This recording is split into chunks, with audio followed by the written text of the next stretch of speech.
did you see this article on the site that actually sends texts about sex to teens? Oh, I heard about that on TV this morning. They were talking about it on Isn't that like all different channels. It's wild. It's out of North Carolina, the Adolescent Pregnancy Prevention Campaign. It's based in Durham. Has this text line called the Birds and the Bees. Is that what they were talking about? It's exactly it. Okay, so I'm looking through this article yesterday and I'm thinking, okay, it's geared toward 14 to 19-year-olds. And Susan Boyle. she might have some questions. Susan, I know. Go ahead. I think that's going to change quickly. All right, so anyway, they have this whole thing it was in the Times this weekend. Yeah. And anyway, kids basically can ask anything they want, and they get a response from a live person. A lot of the people they talk about are actually married parents of children who respond, who do the responding. And what are some of the questions? Okay.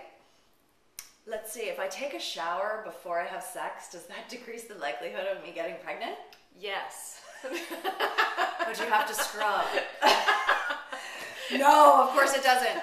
I mean, there's some really scary ones. Can you get rid of a baby under a week old without anybody asking for your name? I know in certain states, you have the drop off, right? Hopefully she's not referring, or he's not referring to murder. Like that's you know.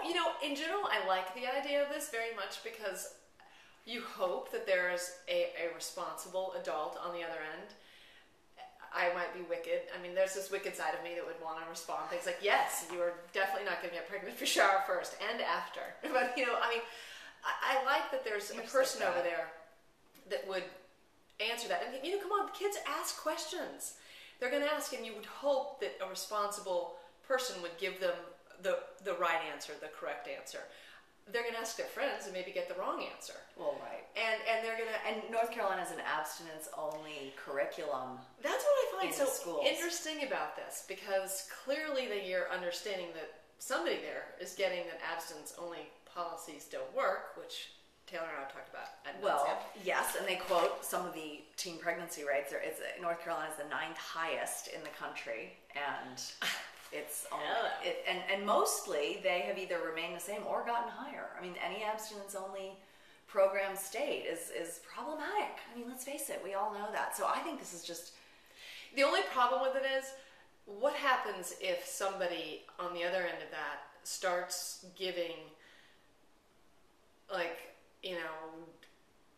bad advice? Right. Okay. And that's what you can't plan for. And they do have guidelines. Yeah. And the people that respond are, in fact, not supposed to make any moral judgments. They're not supposed to be pro-abortion. They're not. What else did it say? I mean, but there are all these family planning sites that'll just change it'll be like the bird and the bee as opposed to the birds and the bees or whatever the site is. What's the site again?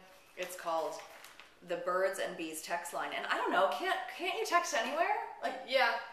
I wonder, does it have to be within state? I mean, No. They can't give you clinics and, support out of the state. Those people aren't qualified to do that, but they can still text you back answers. And they could give you a hotline of somebody, Sure. and they could look up somebody in Texas or Connecticut or... Right, so I don't know really how you find that. We should find that. All right, well, you know what? We this is something we talked about for a long time. You should check out our blog. What is it? The Blogs View blog at blogspot.com. It's so hard. What is it? It's Broad's View. Broad's View. But hey, this is our first time. But we showered.